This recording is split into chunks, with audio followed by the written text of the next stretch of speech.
In this episode, those hidden layers are like memories, pieces of a life now obscured by the chaos of death. It's messy, raw, and profoundly human. The black scrolls try to smother the vibrancy, but they can't completely erase it. There's a haunting beauty in that struggle, like the past is fighting to stay alive. The endless climb for career, family, and those shiny milestones of success. The vibe, it's Hieronymus Bosch meets George Condo, thrown into a post-apocalyptic nightclub, a swirl of symbols, colors, and metaphors that doesn't just ask for your attention, it grabs you by the throat. In the mythos of Russia and Greek folklore, there existed Alkonost and Cyrene, two bird women who wore each other's alter egos. Both had voices of unparalleled beauty, capable of fulfilling any desire. One sang during the day, the other at night. Enjoy the episode. This piece just makes me so happy. I absolutely love it. The size of the skull compared to the rectangle of the canvas, the colors, the style of the shapes and lines, and even the cheeky Dia de los Muertos letters. It's all so perfectly orchestrated, it practically dances off the frame. Now, let's not sugarcoat it. The subject matter isn't exactly a joyride. In most cultures, the Day of the Dead is steeped in solemnity. It's a day to visit graves, pay respects, maybe whisper a few kind words to the departed. For most people, it's a reminder that we are all racing against time, even if we are too busy juggling bills and mortgages to notice. So why does this piece lift me up? Somehow, this piece flips the script entirely. The Rambo-like beams exploding from the skull's empty eye sockets, they are pure energy. They take something as heavy as death and turn it into a celebration. And that skull itself, look at it. It's so round, so exaggerated, so almost cuddly. It's got this naive, super flat aesthetic that takes the edge off, making it feel less like a memento mori and more like a cheeky wink from the universe. But let's dig deeper, because there's more to unpack here. Let's not skip over one of the most important elements in this painting, the colors buried under those black scribbles, or to put it another way, the life buried beneath the black chaos. Do you see it? Those hidden layers are like memories, pieces of a life now obscured by the chaos of death. It's messy, raw, and profoundly human. The black scrolls try to smother the vibrancy, but they can't completely erase it. There's a haunting beauty in that struggle, like the past is fighting to stay alive. And then there's the star of the show, those two luminous streaks bursting out of the skull. They are not just colors, they are a statement. It's like every love, every heartbreak, every laugh, and every regret from this person's life has been distilled into light, shooting out into the cosmos. So, what's the takeaway here? Is the artist telling us that the stars in the sky are echoes of the lives that came before us? That when our time comes, we'll leave our mark as light, streaking across the heavens? Or is it something more personal? A reminder that even in death, we carry forward the vibrancy of what we were. I don't know for sure. All I know is that I love it. Now, over to you. What do you think? Does this piece resonate with you as much as it does with me? Where would you rank it among today's lineup? First, second, somewhere else? I want to know, so hit me up in the comments and let's talk about it.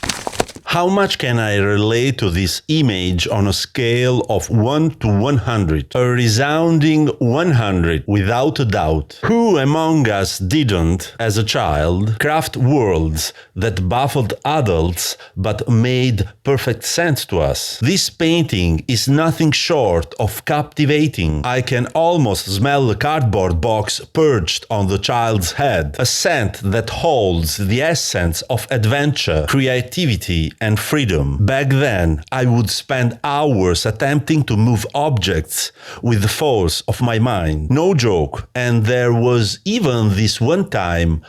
Well, maybe it was just my imagination, but I truly believed I succeeded. Those moments were everything. Mysterious, exhilarating, and wholly mine. They weren't just inaccessible to others. I made them that way. It was my secret universe, my fortress of wonder. Take a good look at this kid. In 5, maybe 10 years, the world's reality will come barreling in like a freight train. The burden of owning his choices. The iron grip of societal pressures, squeezing and clipping his dreams into acceptable shapes. The sobering realization that some have it easier and some harder, financially, emotionally, physically. The endless climb for career, family, and those shiny milestones of success. But right now, he is invincible, protected under that cardboard armor, blissfully unaware of the storm that looms on the horizon. Look at his bare feet planted firmly on the ground, unencumbered, his shoulders free of tension, his arms loose and at ease. And I'd bet every money I've got that beneath that box hides a smile, pure, unfiltered, untouched by the weight of what's to come. That smile doesn't know about the future, and it doesn't care, not yet. This was our way 20, 30, or 40 years ago, back when a cardboard box was more than just trash. It was a portal to worlds unseen, a crown of imagination. Today, that cardboard has been swapped out for the glow of a smartphone screen. The future doesn't knock anymore. It barges in, splashing across their retinas in 4K. Is that progress? Is it better? Worse? I can't say. All I know is that cardboard had a smell unlike any other. A smell that was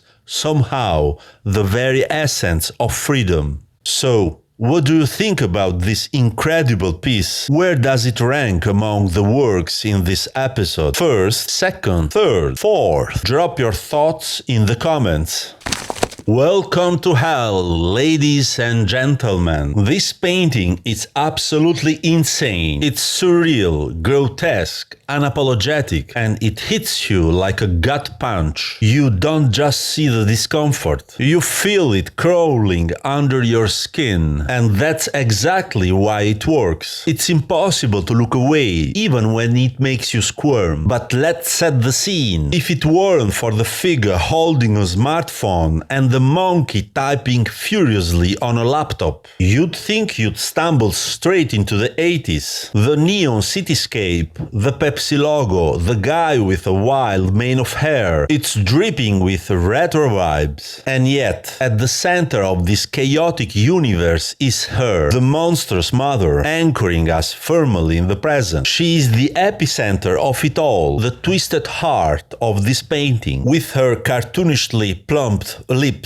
she is not giving birth to babies, but to two fiery red devils, swimming in a black, oil-slick, amniotic fluid. These creatures aren't innocent, they are already furious, ready to battle the world. Besides her stands her punk lover, dressed in a black vest as dark as the liquid surrounding her spawn. He too has a double face, one staring at us, the other fixated on the old lady across the frame, the one who doesn't birth children but money. Everywhere you look, the painting screams chaos. The DJ, bizarrely serene, spins in the corner of this mess. Then there are the cartoon characters, Pinklet, the Pink Panther, and Winnie the Pooh, lurking like remnants of lost innocence, now robbed and misplaced. And let's not forget the blonde businessman propping up the mother alongside a carnival-like nanny, both holding her as if they're keeping the wall-twisted charade from collapsing. The vibe, it's Hieronymus Bosch meets George Condo, thrown into a post-apocalyptic nightclub, a swirl of symbols, colors, and metaphors that doesn't just ask for your attention, it grabs you by the throat. The artist isn't painting the surface, they are digging into the raw, ugly truths hiding underneath. And yeah, it's unsettling, but that's why it's brilliant. it. It's not here to please you. It's here to provoke, to disturb, to make you think. This isn't a painting that asks politely to exist. It demands it. So, where does this piece rank in today's lineup? First, second, third, or maybe dead last because it's too much to handle? Let's talk about it in the comments. I want to feel what you think. Each of us has an animal counterpart, a creature that reflects our instincts, the raw, untamed side of us that civilization hasn't smoothed over. In the mythos of Russia and Greek folklore, there existed Alkonost and Sirin, two bird women who wore each other's alter egos. Both had voices of unparalleled beauty, capable of fulfilling any desire. One sang during the day, the other at night. This painting also reminds me of Joseph Kosuth's conceptual work, the juxtaposition of a photograph of a chair, a dictionary definition of a chair, and an actual chair in the same space. But what connects these three seemingly unrelated references to this painting? My hypothesis is that the artist operates with the triangle formed by instinct, myth, and language. And I love this painting